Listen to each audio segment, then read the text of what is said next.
Aimee Norton with eXp Realty, and I have the pleasure of having Bill Holt, one of our favorite preferred mortgage lenders, with me.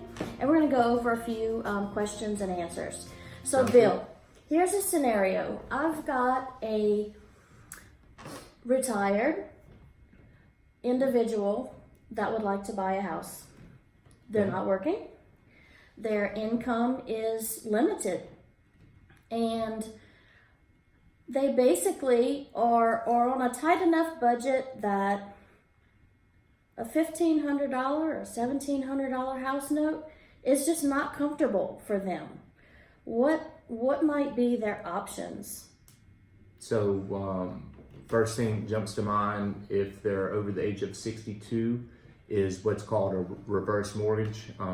So that can actually be used to purchase a property. As long as they have a home with a good bit of equity or have a lot of money saved that they could put towards a down payment, they could utilize a reverse mortgage to purchase a home or eliminate a current mortgage that's in place and not have a mortgage payment going forward. So there's a lot more to that, but that's the gist of it. I feel like that would be a good option for them. Okay, so they would be looking at very minimal to nothing on a every month or on a monthly basis. Yeah, so annually they'd still have to pay homeowners insurance and property taxes. Okay. But from a mortgage standpoint, there would be no payment due. Okay, so they would need some money, whether it be money from the sale of a house or some saved money to put down. And then going forward after closing, they would be responsible for their annual taxes and their annual homeowner's insurance. That's right. And just safe rule of thumb that I've used is like 50%, equity in the home, or 50% to put down. Okay. So don't hold me to that, but that's generally a range. Okay, very good. What about the situation that sometimes arises when we have a client that has a house for sale? They have a house for sale that does not quite have a pending contract on it or another buyer that's committed to buying it just yet, but the home of their dreams comes on the market and they want to secure it. So I can write an offer for them, but guess what? They're banking on using the equity from the sale of their house as their down payment. So right. What kind of option might there be if that buyer just did not want to let that dream home slip away? Couple options. There might be a minimal down option that they would qualify for. With rates where they are, they might be happy with that payment. They could do,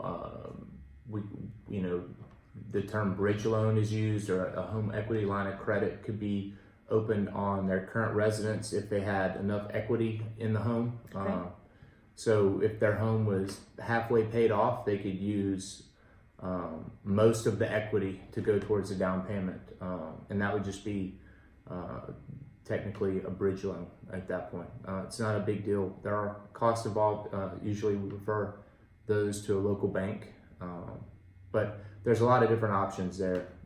Also, if they just want to put minimal down now, or let's say they had the 20% put down but would want to put 40% down after their home sells, they do have the opportunity to do what's called a recast after, once the loan's been made. So they would just contact the loan servicer. Most all loan servicers will allow for a recast.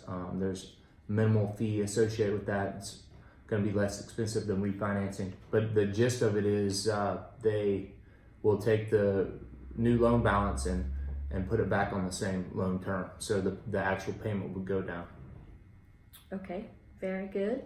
And just a general question, what score do I need to have to buy a house? I'm not talking about to get the best loan program. I'm talking about what's my minimal score to be able to get to get a home loan.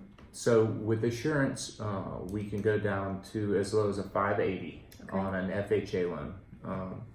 There's going to be different minimals or different loan types that we can do, but The short answer would be 580, but that's not a guarantee. The score isn't the absolute thing, but I would say a good baseline to have a good chance of qualifying for several different options, including some down payment assistance options that we have, would be you want to be around a 640.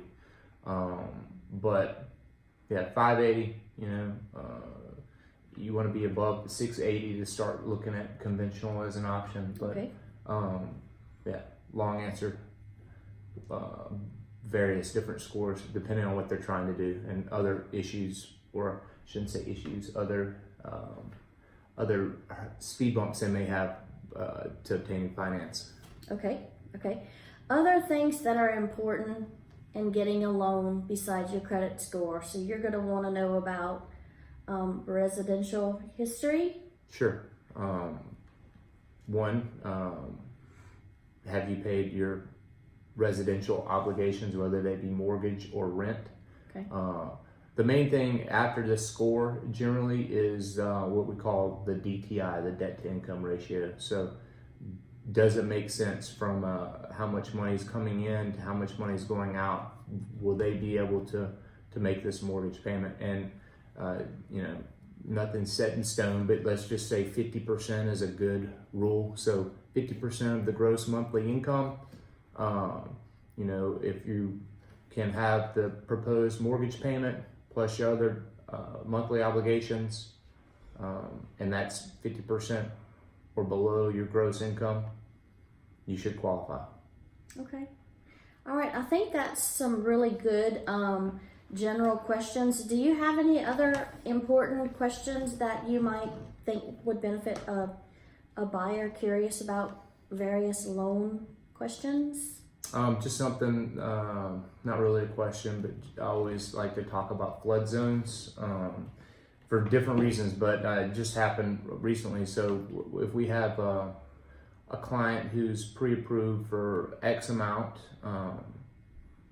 if you find something in a flood zone, that could affect the amount you qualify for. So it's important to always be conscious of if the home's in a flood zone. If it is, taking the steps to figure out exactly how much the flood insurance is going to be.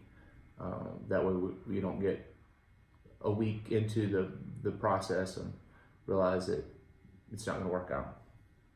That's a good one. That's a very good one. So thank you very much, You're Bill, welcome. for your time. I appreciate it. Thanks.